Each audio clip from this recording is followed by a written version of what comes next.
요즘 이 인사가 되게 무게 있게 마음을 담아서 좀 전해지는 때가 되었습니다. 계속해서 안 좋은 소식들이 들려나고 있는 가운데 여러분 정말로 잘 지내셨는지 모르겠습니다. 오늘 우리가 살펴볼 이 여호수아는 모세의 수종자로 항상 모세 옆에서 일들을 감당했던 자였습니다. 애굽에서부터 하나님 편에서 지팡이를 들며 백성들을 인도했던 그 지도자 모세가 가나안 땅 바로 앞에서 죽게 됩니다. 그리고 하나님은 새로운 지도자를 세우시죠. 그게 누구입니까? 바로 여호수아입니다. 모세가 죽고 하나님께서 그를 찾아가셔서 여호수아에게 하나님이 이렇게 말씀하셨습니다. 같이 한번 읽어볼까요? 함께 있습니다. 내 종 모세가 죽었으니 이제 너는 이 모든 백성과 더불어 일어나 이 요단을 건너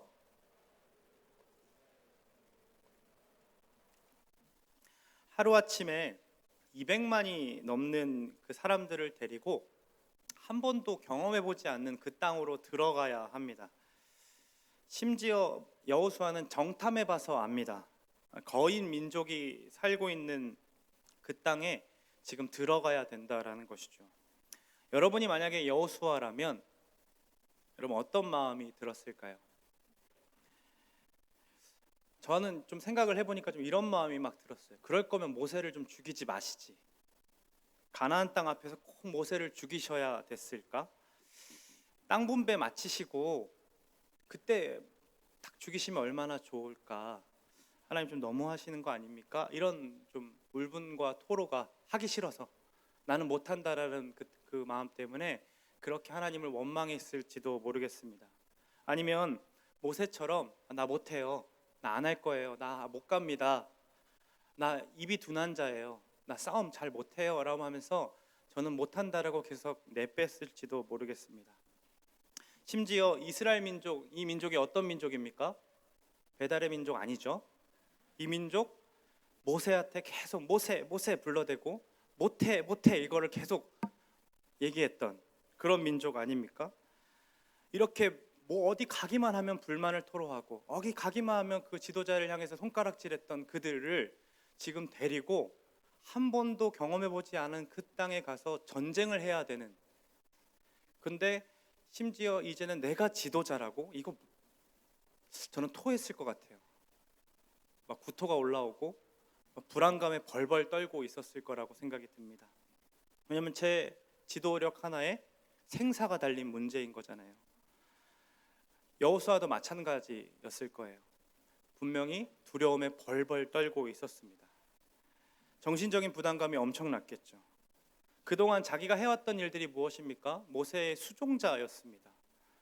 마치 회사 인턴들이 본인 스스로 무언가 계획하고 프로젝트를 진행하는 것이 아니라 이것 좀 해줘 하면 이렇게 시키는 대로 하고 잡무들을 주로 하는 것처럼 여호수아도 모세 밑에서 그런 일들을 감당했던 자입니다. 그런데 갑자기 그 인턴에게 사장직 자리에 앉으라고 하는 꼴이죠. 내일부터 바로 회사를 운영하라고 얘기하는 겁니다.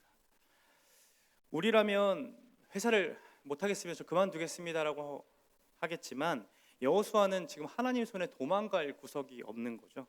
얼마나 두려웠을까요? 분명히 두려웠을 겁니다. 그래서 하나님이 여호수아를 찾아가서 이렇게 말씀하시는 거예요. 같이 한번 읽어볼까요? 내 평생에 너를 능히 대적할 자가 없으리니 내가 모세와 함께 있었던 것 같이 너와 함께 있을 것임이라. 내가 너를 떠나지 아니하며 버리지 아니하리니.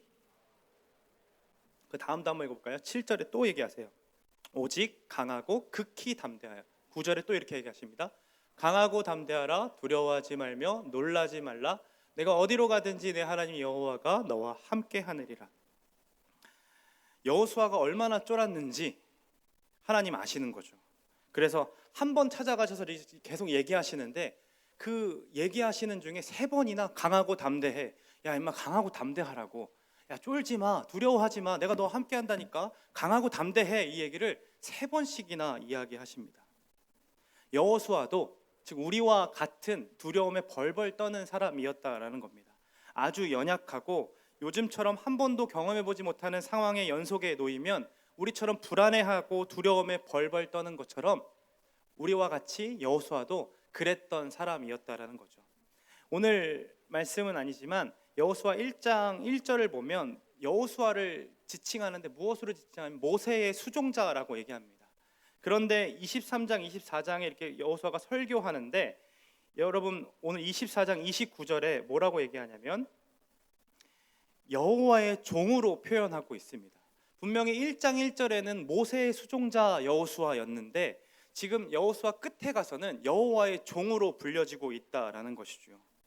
그리고 굉장히 강하고 담대하게 이스라엘 백성들 앞에서 나와 내 집은 여호와만을 섬길 거야. 너네 어떤 신을 선택할래?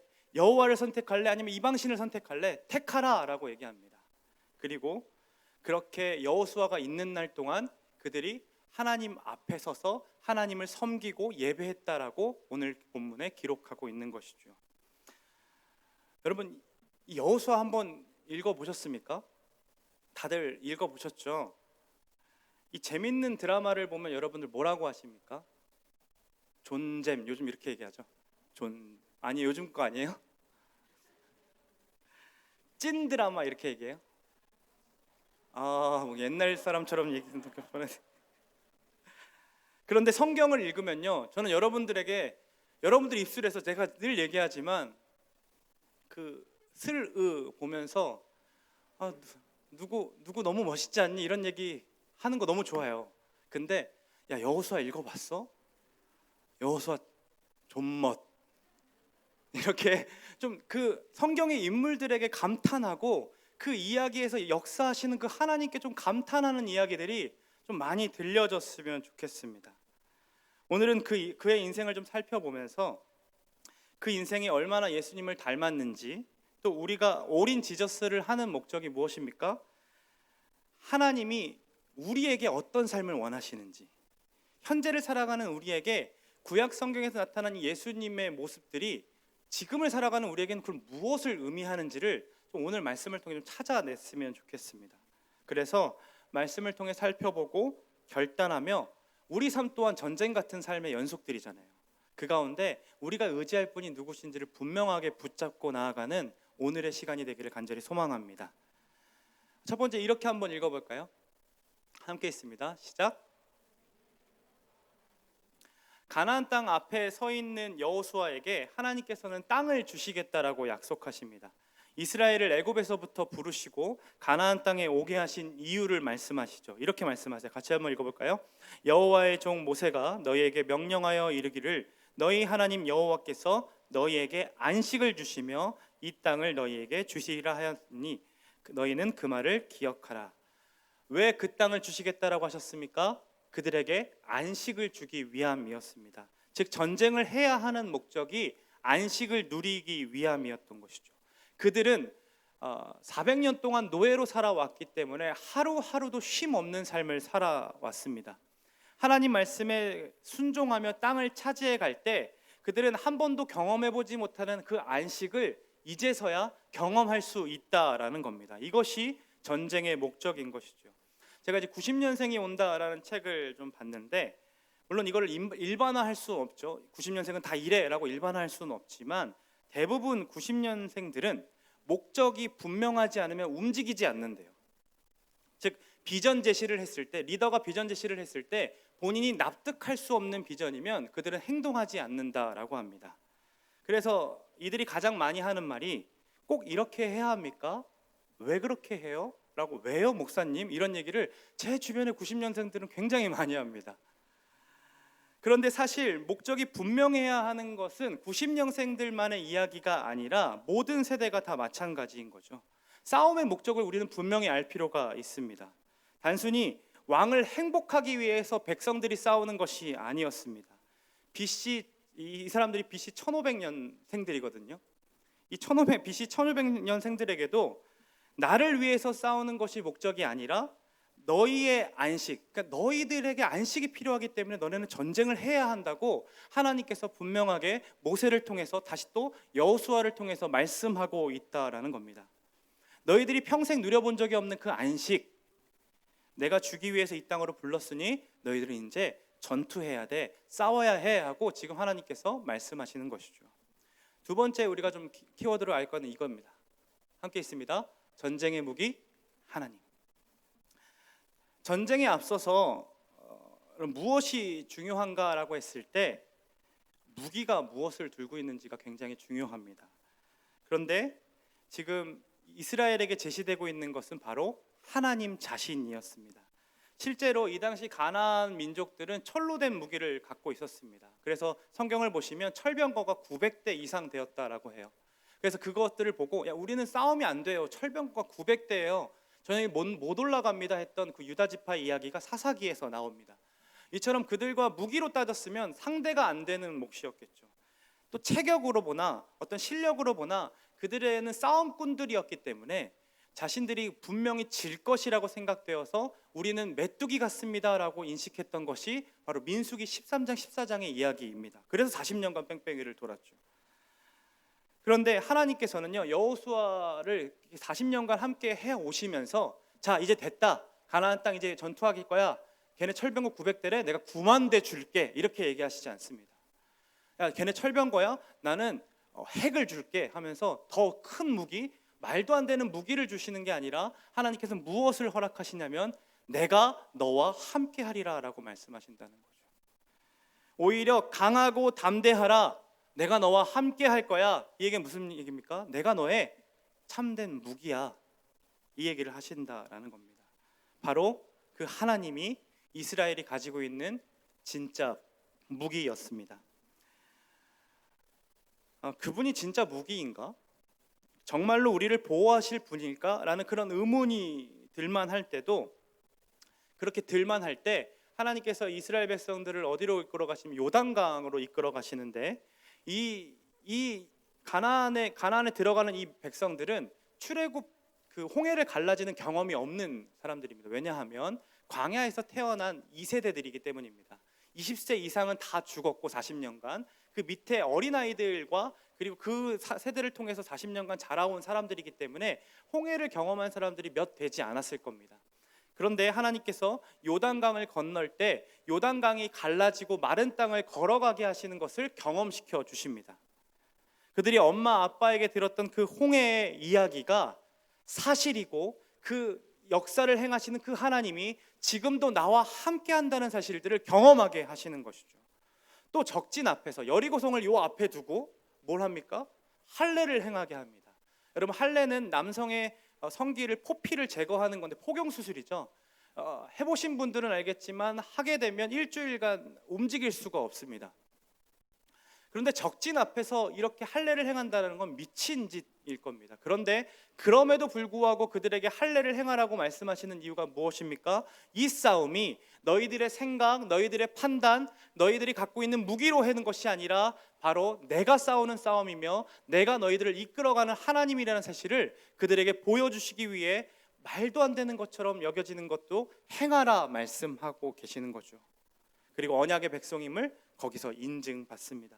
그리고 유월절을 드리고 여리고성을 들어갔는데 들어가기 전에도 믿지 못하는 자들이 있었는지 하나님께서는요, 이 군대 장관으로 그 땅 가운데 오십니다. 여호수아 5장 13절에서 15절을 이렇게 읽어보시면 여호수아가 이 군대 장관을 만나는 장면이 나옵니다. 근데 그래서 이제 군대 장관이 칼차고 이렇게 나타나니까 여호수아가 이렇게 묻습니다. 너가 우리를 위함이냐 아니면 적들을 위함이냐 이렇게 묻습니다. 그랬더니 그가 뭐라고 말합니까? 아니라 나는 여호와의 군대 대장으로서 지금 왔느니라 이렇게 얘기합니다.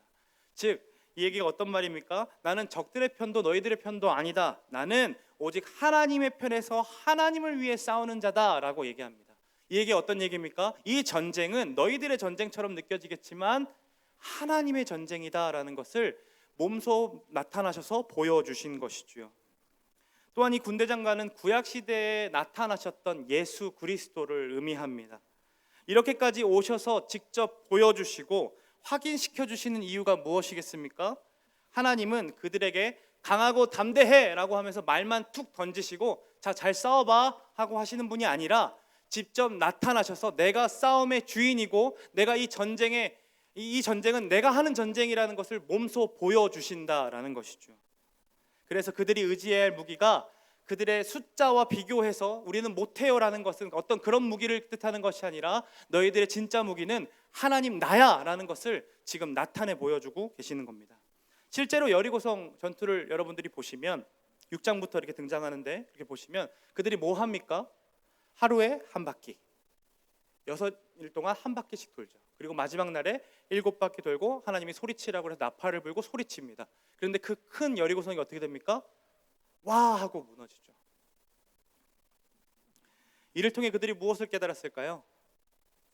이 전쟁, 내가 앞으로 치러야 될 이 전쟁들, 무기는 오직 하나님이시구나. 이 사실을 여호수아와 이스라엘 모두가 경험하고 머리로 알고 가슴으로 느끼게 된다라는 겁니다.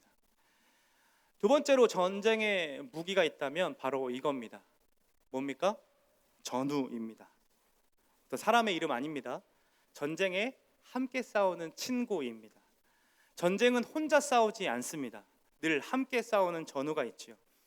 저는 나라에서 이 인물은, 이 사람은 군대보다 사회에 더 필요한 인물이다라고 판단하고 4주 동안 기초훈련만 받게 하며 해서 저를 사회에 2년 동안 복무하도록 했습니다. 이게 무슨 얘기입니까? 공익근무했다라는 거죠. 4주간 훈련받은 저에게 여러분 전우가 있을까요, 없을까요? 여기 이제 해병대, 수색대, 육군, 공군 나오신 분들은 다 비웃겠죠? 4주짜리가 전우가 있다고? 정말 너무한다 이러면서 비웃겠죠? 박준홍 선생님 웃고 있잖아요. 근데 놀랍게도 저에게는 전우가 있습니다. 딱 4주 지냈는데, 창원에서 훈련받고 4주 지내고 왔는데 그 창원 사는 친구가 저를 믿고 서울로 올라왔고 저와 같이 지냈고 지금은 제 모교회에서 신앙생활을 하고 있습니다. 4주 함께 훈련했는데도 그렇게 끈끈해져서 지금도 역시 친구를 할 정도로 전우는 굉장히 끈끈함을 뜻합니다. 마치 여러분들이 비트 몇 기 모여라 그러면 언제라도 모이고 그 카톡방에서 여전히 몇 년 전의 이야기들을 나누며 즐거워하는 것처럼, 제자반 몇 기 모여라 그러면 그 모임들을 계속 진행하는 것처럼, 이처럼 전쟁은 혼자 싸우는 것이 아니기에 함께 싸워줄 전우가 필요합니다. 여호수아는 혼자만 잘 싸우는 장군이 아니었습니다. 전우들을 아주 소중하게 생각했던 리더였습니다. 그 면목을 볼 수 있는 것이 여호수아 10장에 나오는데, 그는 왕들을 직접 처단하고 자신의 업적을 세우는 데 목숨을 걸기보다 함께 싸우고 있는 이 전우들에게 왕의 목을 직접 짓밟을 수 있도록 기회를 줍니다. 그 이야기를 한번 읽어볼까요? 함께 있습니다. 그 왕들을 여호수아에게로 끌어내매 여호수아가 이스라엘 모든 사람을 부르고 자기와 함께 갔던 지휘관들에게 이르되 가까이 와서 그들의 목을 발로 밟으라 하매, 이렇게 하는 이유가 무엇일까요? 앞으로 그들이 싸워야 할 싸움에서 자신과 같은 리더 때문에 이겼다라는 것을 이야기하는 것이 아니라, 하나님을 의지한다면 나도 이 왕들을 밟아낸 것처럼 너희들 하나님을 의지한다면 너희들 승리할 수 있다라는 그 승리의 경험들을 그들에게 심어준다라는 겁니다. 저는 이게 진짜 리더라고 생각합니다. 자신의 이름을 막 내세우면서 내가 이럴 때, 내가 리더했을 때 이랬어 라는 것들을 강조하는 리더가 아니라, 정말 하나님이 우리의 리더이심을 전해주면서 나도 하나님과 함께함으로 지금 그 리더는 없지만 지금 나는 싸워 이겨낼 수 있다는 그 사실들을 계속 승리하는 경험들을 할 수 있게 만드는 것, 그게 진짜 리더, 참된 리더라고 생각됩니다.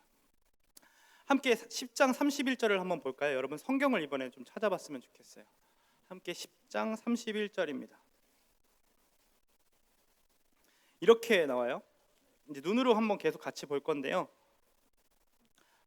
한번 읽어볼까요? 시작. 여호수아가 또 온 이스라엘과 더불어 림나에서 라기스로 나아가서 대진하고 싸우더니, 34절 눈에 보세요.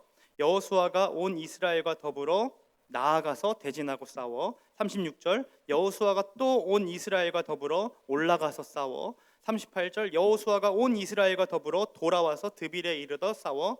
보이십니까? 여호수아는 늘 온 이스라엘과 함께 싸웠습니다. 하나님께서 함께 하심을 믿으며 그들이 에이 나 몰라 그냥 하나님 알아서 하시겠지 하고 손 놓고 있던 자들이 아니라 자신에게 맡겨진 싸움을 전우들과 함께 싸워냈다라는 겁니다. 비록 다른 모습과 각기 사람들이 다른 모습과 다른 기술들을 가지고 있었겠죠. 그런데 한 목적을 가지고 한 가지의 무기를 믿으며 전장으로 뛰어들었다라는 겁니다. 그로 인해 하나님께서는 그들과 함께 싸워주셨고 함께 승리함을 경험하도록 하십니다. 32절 눈으로 한번 볼래요? 여호와께서 이스라엘의 손에 넘겨주신지라. 42절 보세요. 이스라엘의 하나님 여호와께서 이스라엘을 위하여 싸우셨으므로. 하나님께서는 승리를 획득하게 하시고 여호수아에게 넘겨주셨다, 여호수아만을 위하여 싸우셨다라고 기록하고 있지 않습니다. 그렇죠? 하나님께서는 이스라엘을 위하여 싸우셨고 이스라엘의 손에 승리를 남겨주셨다라는 겁니다. 이거 정말로 중요한 진리입니다. 여호수아는요 또 어떤 지도자였냐면 함께 싸우자고 말하면서 사울처럼 뒤로 이렇게 내빼는 리더가 아니었습니다. 그는 위기 상황의 극복 능력이 탁월했고 전쟁에 나설 때 누구보다 용맹함을 가지고 있었습니다. 여리고성이라는 큰 전투를 이기고 승승장구할 줄 알았는데 바로 그 다음 작은 성이었던 아이성, 그 전투에서 처참하게 패배합니다. 하나님이 무기 되신다면 반드시 승리해야 되는 전쟁이었는데 패배하고 몇몇의 전우들이 죽어나간 것을 몸소 경험하니까 이 문제와 위기가 찾아왔을 때 여호수아 무엇을 했는지 여러분 아십니까? 바로 옷을 찢고 하나님 앞에 나가 회개하고 자복하며 기도합니다. 하나님 이게 어찌 된 일입니까? 하나님 이거 무엇 때문입니까? 하면 그렇게 기도했을 때 하나님께서 아간의 범죄함 때문이다라는 것을 가르쳐 주시고 아간을 하나님의 공의로 빠르게 처단합니다. 왜요? 그것이 공동체에 독이 되는 존재이니까 빠르게 처단하는 것을 볼 수 있습니다. 그는 그렇게 위기가 찾아왔을 때 하나님께 기도하는 리더였고 백성들의 입장에서 하나님 앞에 서서 중보하는 중보 기도자였습니다. 또한 그는 중보자였을 뿐만 아니라 백성들을 위해 앞장서서 싸우는 리더였습니다. 사무엘상을 여러분들 읽어보시면 골리앗과의 전투를 앞두고 있었을 때 사울은 남들보다 어깨 위만큼 컸다라고 얘기합니다. 그러면 골리앗이 엄청 큰 사람이니까 싸워야 이스라엘 중에서 가장 큰 사람이 나가는 게 맞는 거죠. 그런데 사울이 뒷짐지고 있습니다. 자기도 두려움에 떨고 있었거든요. 그리고 누군가 대표로 나가주기만을 바라고 있었습니다. 그러나 여호수아는 8장 9절에서 10절 이렇게 보시면 그는 백성 가운데 함께 잠을 청하고 전쟁 중에 백성들과 함께 잠을 청하고 백성들보다 앞서서 전쟁에 뛰쳐나가는 것을 볼 수 있습니다. 함께 싸우고 앞장서서 나가는 진짜 대장다운 그 용맹스러운 모습이 바로 여호수아의 모습이었다라는 거죠. 진짜 멋있지 않습니까? 찐멋. 여호수아 이제 12장을 보면 모세가 싸워서 제압한 왕들과 여호수아가 이 제압한 왕들을 막 나열합니다. 스승이었던 모세는 2명, 그리고 여호수아는 31명. 여호수아 승, 이거를 얘기하고 싶은 거였을까요? 아니죠. 이것은 누가 더 많이 죽였는가를 비교하기 위한 기록이 아니라 모세는 요단강 동편의 그 왕들을 죽였고 그리고 여호수아는 요단강 서편에 이 가나안 땅의 왕들을 죽였다라는 그 팩트를 기록하기 위함이었습니다. 그럼에도 하나님께서 모세보다 여호수아를 사용하셔서 이스라엘에게 분명하게 허락하신 것이 있는데 그게 무엇이냐면 모세가 주지 못했던 바로 안식입니다. 아까 전쟁의 목적이 무엇이라고 했습니까? 안식이라고 했지요. 하나님께서는 여호수아를 사용하셔서 이스라엘 백성들에게 안식을 허락하십니다. 13장부터 21장까지 여러분들이 읽어보시면 땅 분배하는 이야기들을 한 뒤에 그 땅 분배를 다 마치고 이제 23장, 24장 이제 여호수아가 설교하기 시작하는데 땅 분배 마치고 난 뒤에 바로 기록하는 구절이 21장 44절 구절입니다. 우리 같이 한번 읽어볼까요? 앞을 보면서 함께 있습니다. 여호와께서 그들의 주위에 안식을 주셨으되 그 조상들에게 맹세하신 대로 하셨으므로 그들의 모든 원수들 중에 그들과 맞선 자가 하나도 없었으니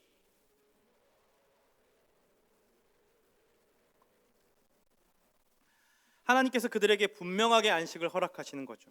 누구를 통해 그 일을 행하셨습니까? 여호수아 한 사람을 통해 쉼 없이 살아갔던 그들에게 땅을 주시고 안식을 허락하십니다. 이쯤 되면 이제 우리에게 궁금증이 막 밀려와야 합니다. 도대체 여호수아의 이야기, 이 전쟁의 이야기가 옛날 이스라엘 전쟁의 역사인데 이것이 지금 현재를 살아가는 우리에게 도대체 무엇이 중요합니까? 무슨 관련이 있는 겁니까?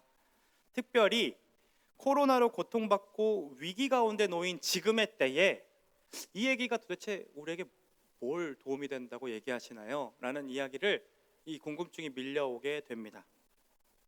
여호수아의 인생이 전쟁이었던 것처럼 우리의 삶도 앞에서 이야기한 것처럼 전쟁의 연속입니다. 예수님이 믿으면 우리 인생은 참 평안이고 참 안식이라고 우리가 자주 이야기하지만 사실 우리가 실제로 경험하는 삶들은 평안함과 안식함만 있는 것이 아니라 전쟁과 전쟁, 또 이걸 이겨내면 또 큰 산, 이런 큰 산들이 계속해서 나와서 우리를 힘겹게 만들고 낙심하게 만든다라는 겁니다. 정말로 전쟁터죠. 안식 없는 시대를 우리가 살아내고 있습니다. 계속되는 코로나 바이러스의 확산으로 온 나라가 지금 혼돈에 빠져 있습니다. 어디에도 안전구역은 없고 뉴스 보도를 통해 들으셨겠지만 미국의 사태는 더욱 심각해짐을 볼 수 있습니다. 사람들의 불안함이 지속되면서 마치 전쟁 중에 여기저기서 막 폭탄이 터지듯 인종차별과 과잉 진압으로 인한 그 살인, 그로 인한 폭동, 그로 인한 약탈, 이렇게 펑펑펑 터지고 있습니다. 이것이 굉장히 먼 나라의 이야기처럼 들려질 수 있겠지만 얼마 전까지 우리와 함께 말씀을 나누었던 최영환 목사님이 살고 있는 동네의 이야기이고, 그리고 우리가 얼마 전에 만나고 다녀왔던 우리 홍성 교사님이 살고 있는 지역의 이야기들입니다. 정말로 우리를 넘어서서 곳곳 여러 나라들을 위해 진짜 기도가 필요한 때 우리가 위치해 있습니다. 살아내고 있습니다. 이러한 환경 속에 더욱 어려움으로 다가오는 것은 이제는 정말로 신앙을 지키기도 어려운 시대가 되었다라는 겁니다. 사단은 이럴 때 우리를 가만 내비둬 두지 않습니다. 너 코로나 때문에 힘들구나, 내가 너 공격하지 않을게, 이렇게 매너 있지 않습니다. 사단은 더욱이 우리를 공격합니다.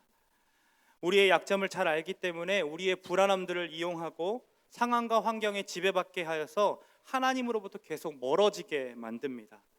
실패했던 경험들, 내가 예배하지 못하고 기도하지 못하고 하나님 앞에 바로 서지 못했던 그 경험들을 계속해서 우리 안에 끄집어내게 합니다. 그리하여 너는 실패자라고, 너는 패배자라고, 너가 그리스도인이라고, 너가 예배자라고, 너 인생 봐봐, 너 아니잖아 라는 말로 우리를 계속해서 유혹하고 그 패배감에 젖어 있게 만든다라는 거죠.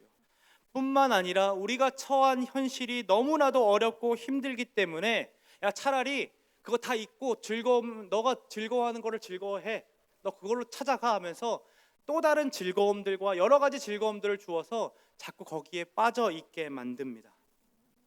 잠시간이라도 현실을 도피하고 싶어하는 그 너의 즐거움, 너 마음대로 행동하게 만들고, 그리고 더욱이 비진리에, 진리가 아닌 비진리에 집중하도록 만든다라는 것이죠. 그로 인해 하나님과 멀어져 가는 것을 우리는 깨닫지 못하고, 죄가 계속해서 연속적으로 찾아오는 것도 깨닫지 못하고 계속 행하는 우리의 모습을 또 발견하게 됩니다. 우리는 지금 이러한 전쟁의 한복판에 있습니다. 예수님을 믿으면 내 인생에 전쟁은 없고 행복 시작이야 라는 어떤 그런 안식과 평안의 시작이겠지 라는 기대를 했을지 모르겠지만, 사실 우리가 생각하는, 우리가 살아내는 이 신앙생활은 여기저기서 포탄이 터지고 끊임없이 싸워야 할 전쟁이고 전투입니다. 여러분 철로역정 다 보셨죠? 철로역정을 보면 크리스천이 등에 짐을 지고 가서 너무나도 힘겨워서 어디서 그 짐이 떨궈집니까? 십자가 앞에 섰을 때 그 짐이 탁 떨궈집니다. 자기가 노력한 것 없이 툭 떨궈지죠. 저는 거기서 철로역정이 끝나는 줄 알았습니다. 그런데 책이 이만큼 더 남아있어요. 이게 무슨 얘기입니까? 그 이후부터는 진짜 전쟁의 삶이 시작된다는 겁니다. 전신갑주를 취하고 몇 번이고 싸워서 넘어져서 마지막 꼬린 지점에 갔을 때 그 전신갑주가 어떻게 됩니까? 다 상해져 있는 모습들. 깨끗한 옷이 아니라 다 상해져 있는 모습으로 그 앞에 도착하는 것을 볼 수 있습니다. 우리의 삶도 예수님을 경험하고 만났다고 이야기가 이제 끝이다, 나 이제 평안한 삶 시작이다 라는 것이 아닙니다. 진짜로 우리가 살고 있는 가정과 직장과 사업장과 이 학교와 심지어 교회까지 영적 전투의 현장들이라는 것입니다. 이 사실을 안다면 우리가 여호수아를 읽을 때 이렇게 이스라엘 전쟁사들을 읽어가면서 그들이 어떻게 싸워왔는지, 그들의 전쟁의 목적과 전쟁에서 승리하게 했던 그 무기가 무엇이었는지를 보면 우리에게 안 중요할 수가 없습니다. 왜요? 우리는 여전히 영적 전투의 현장에 있기 때문이죠. 지난번에 제가 한번 소개해드린 적이 있는데, 여러분, 사단과 하나님과 싸우면 누가 이깁니까? 하나님이 이깁니다. 그래서 사단은 절대로 하나님께 덤비지 않습니다. 그럼 사단과 사람이 싸우면 누가 이깁니까? 내가 이겨요 라는 사람들이 있겠죠. 일주일의 삶을 잠시간 묵상하시고 돌아보십시오. 여전히 패배하고 우리는 엄청 져요. 그래서 이런 찬양 좋아하잖아요. 주여 우린 연약합니다. 오늘 하루 또 실패합니다. 이런 찬양 좋아하잖아요. 당근 사단이 이깁니다. 그래서 사단은요, 우리를 직접적으로 공격하지 않습니다. 우리가 그런데도 이길 때가 있습니다. 사단을 이길 때, 바로 지금의 순간들. 어떨 때입니까? 하나님을 붙잡고 하나님의 말씀과 그 하나님이 무기 되심을 붙잡고 있을 때 우리는 사단 권세에 지배받지 않고 이겨낼 수 있습니다. 그래서 사단은 우리를 어떻게 공격하냐면 하나님을 바라보는 시각을 삐뚤게 만듭니다. 관역을 정확하게 꽂는 것이 하나님의 뜻인데 이 관역 옆에 또 하나의 관역들을 다 둬서 내가 정확하게 하나님의 뜻에 쏘지 못하도록 여러 가지의 것들을 만들어서 우리를 혼란시킵니다. 그리고 우리를 죄를 짓게 만들고 유혹하게 만드는 것이죠. 사단이 공격하는 게 무엇입니까? 바로 우리의 믿음입니다. 사단은 우리가 자신을 이기지 못하도록 그 믿음을 연약하게 만들기 위해 더 믿지 못하게 하는 환경과 상황을 줍니다. 하나님을 바라보지 못하도록, 정확하게 하나님 말씀에 순종하지 못하도록 애매한 관역들을 주어서 예배를 드리면서도 죄짓게 만들고, 소모임을 하면서도 죄짓게 만들고, 기도를 하면서도 딴 생각과 여러 가지 것들을 흐트러지게 만들어서 계속해서 우리를 하나님 쪽으로 가는 것들을 방해합니다.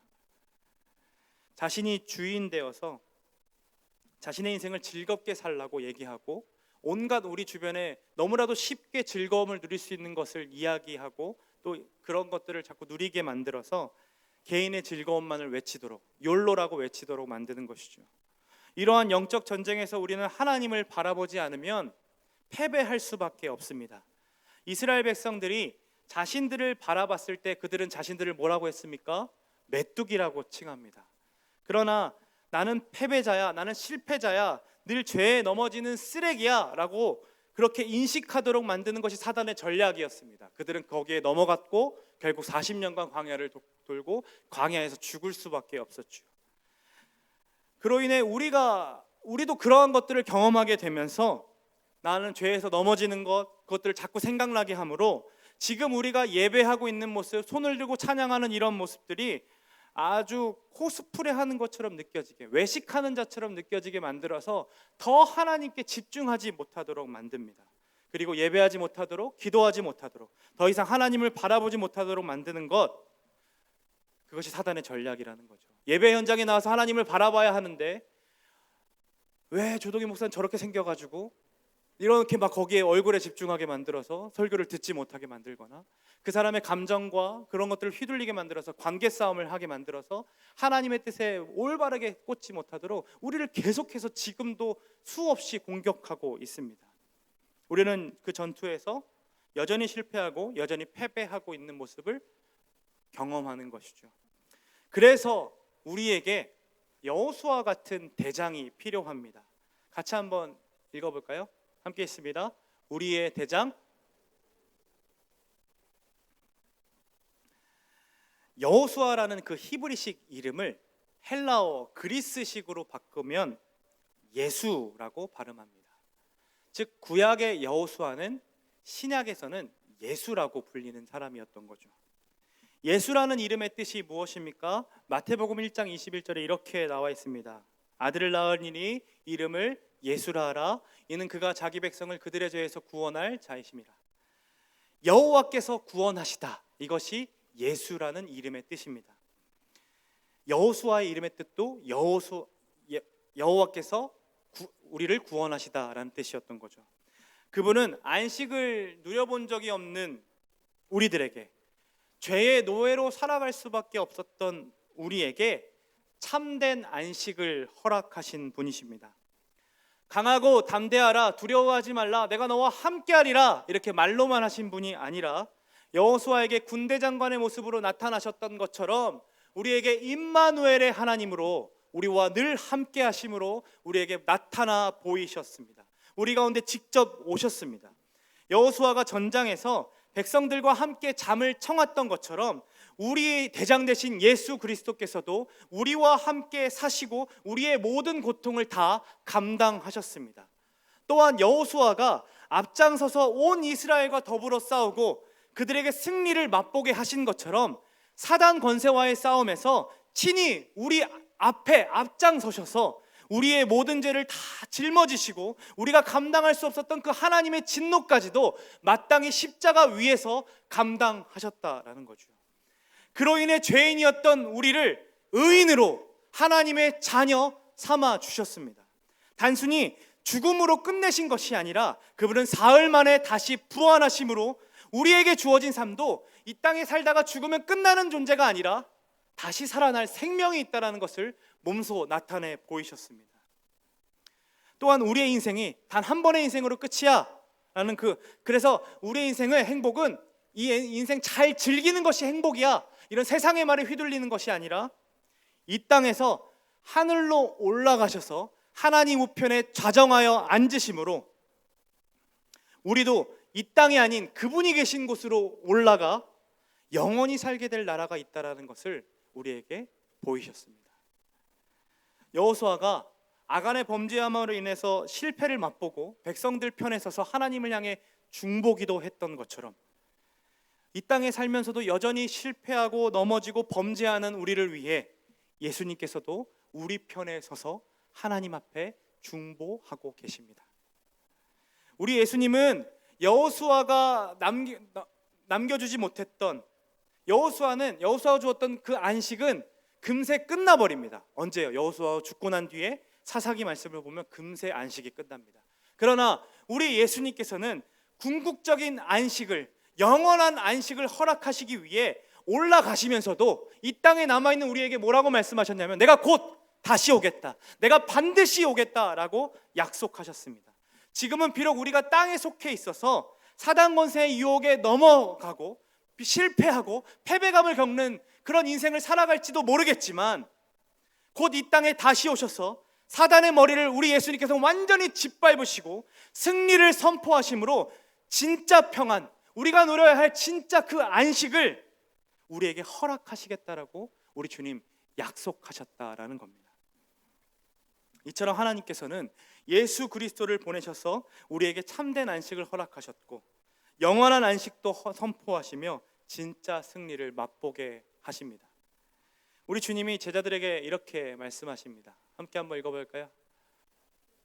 읽어봅니다. 시작. 이것을 너희에게 이르는 것은 너희로 내 안에서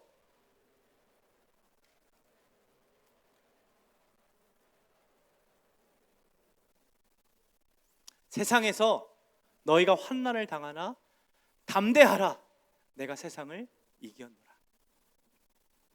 우리가 처한 영적 전투에서 우리는 여러 가지 이유로 흔들립니다. 환난을 당합니다. 교회를 다녀왔다더니 오늘 또 예배를 드리고 직장에 가면 또 친구들을 만나면 너 예배 드렸어? 너 그렇게 국가에서 문자하고 그러는데 너 진짜 그게 말이 되니? 넌 진짜 남 생각 안 하니? 라는 얘기들 듣겠죠. 또 일주일의 삶을 살면 온갖 즐거움으로 주는 그 유혹들에 빠져서 우리는 하나님의 뜻을 지키지 못하고 또 패배할지도 모르겠습니다. 그러나 여러분, 이때마다 예수님의 이 말씀을 기억하십시오. 담대하라, 세상을 이기었노라. 왜요? 우리의 대장 되신 예수님께서 세상을 이기신 분이시기 때문입니다. 같이 한번 이 얘기를 읽어볼까요? 함께 있습니다. 위너 청년 예수. 오늘 설교의 제목이 위너 청년 예수라고 지었는데, 예수라는 이름의 뜻이 무엇이라고 했습니까? 여호와께서 우리를 구원하시다. 우리가 처한 전투에서 우리는 또 하나의 여호수아, 또 하나의 예수가 되어야 합니다. 여호수아는 자신의 삶으로 여호와께서 이스라엘을 구원하고 계셔라는 그 자신의 삶으로 증명하였습니다. 선포했습니다. 그리고 그렇게 살아내서 마지막 죽을 때가 되어서 백성들을 향해 강하고 담대하게 선포하는 거죠. 나와 내 집은 여호와만을 섬기리라. 너가 누구를 선택할지 택하라라고 자신의 삶으로 증명했고 그들 앞에서 선포했습니다. 우리도 마찬가지로 혼란에 빠진 이 세상 가운데 청년 여호수아로, 청년 예수로 우리 하나님께서 우리를 부르셨습니다. 지금은 비록 그리스도를 믿는 것이, 또 예배를 드리는 것이 어쩌면 세상 가운데 부끄럽게 만드는 일이고 혐오감을 주는 행동이라고 할지라도, 오히려 우리는 우리의 삶으로 여전히 하나님은 이 땅 가운데 살아계시고 여전히 하나님은 우리를 구원하신다는 사실을 우리의 삶으로 증명하고 전하고 선포해야 합니다. 부르신 자리에서 우리 청년 예수로 살아내야 합니다. 교회가 여러분 욕을 먹는다고 여러분 우리 또한 패배자로 살 필요 없습니다. 우리의 가치는 교회를 바라보는 그 평판에 달려있지 않습니다. 우리의 가치는 바로 여기에 다 적혀 있습니다. 성경이 뭐라고 합니까? 우리를 향해서 왕같은 제사장이요, 거룩한 나라요, 소유된 백성이라 선포합니다. 하나님의 군사요, 하나님의 자녀요, 하나님의 영광이라고 여러분들을 향해 선포하고 있습니다. 우리의 가치는 세상의 평판으로 세워지는 것이 아니라 바로 성경으로, 하나님께서 말씀하신 그 말씀으로 세워집니다. 그것으로 결정됩니다. 그러니 하나님의 군사요, 하나님의 자녀요, 하나님의 영광인 여러분에게 권면합니다. 여러분, 삶의 현장에서 너무 어렵겠지만 승리자로 살아내 주십시오. 비록 패배를 맛보는 삶일지라도 다시 일어나서 나 승리자야, 나 지금 패배자 아니야, 그래 내가 실패할 수도 있지만 난 승리자야. 왜? 나에게 근거가 있는 것이 아니라 나의 대장 되신 그 예수 그리스도가 있기에, 그분이 이미 세상을 이기셨기에 그분 믿으면서 나는 승리자고, 나는 하나님의 자녀고, 나는 이긴 자라고 그렇게 선포하는 겁니다. 여호수아처럼 우리에게 맡겨진 싸움, 드러나건 드러나지 않건 최선을 다해 여러분 싸워 주십시오. 하나님이란 그 무기가 우리에게 있다라는 것을 기억하면서 여러분이 처한 자리에서 버티고 견뎌 주십시오. 오늘 본문을 보면 여호수아가 사는 날 동안 이스라엘에게는 안식이 있었고, 더욱이 이스라엘 모든 장로들과 사람들이 여호와만을 예배했다라고 이야기합니다. 저는 이 기록이 우리 인생 마지막 가운데 기록되기를 소망합니다. 내가 그 가정에 살아내는 동안 우리 가정은 안식했다. 비록 우리 엄마와 아빠가 예수님을 믿고 있지 않고 예수 믿는 사람을 손가락질하며 욕하고 있겠지만, 내가 예수를 믿는 그 믿음으로 승리자로 살아내는 동안에 그를 통하여 그 가정에 분명한 안식을 주셨다. 그를 통하여 직장과 사업장에, 이 청년 예수를 통하여 그 학교에 분명한 안식을 주셨다. 그 진리를 믿으며 또 한 번 세상으로 나아가서 패배자가 아니라 승리자이신 예수 그리스도와 함께 담대하게 싸워내는 우리 모두가 되기를 간절히 소망합니다. 여러분, 우리에게 맡겨진 삶이 승리를 맛보는 삶이 되는 비결 알려드릴까요? 바로 예수님이 누구신지 알아가고 계속해서 찬양하는 것입니다. 더 구체적으로 몇 가지가 있겠지만 그렇게 하면 설교의 시간들이 너무 길어지기 때문에 예수님이 누구신지 알아가고 계속해서 찬양하는 것, 그거 우리 한번 해보기를 소망합니다. 이 시간 같이 다 함께 일어나셔서 내가 하나님의 군사요, 하나님의 자녀요, 하나님의 영광으로서 함께 일어나서 승리자이신 예수님 의지하고 그분이 누구신지를 선포하며 나아가기를 원합니다. 우리 같이 한번 그렇게 찬양하고 선포합시다.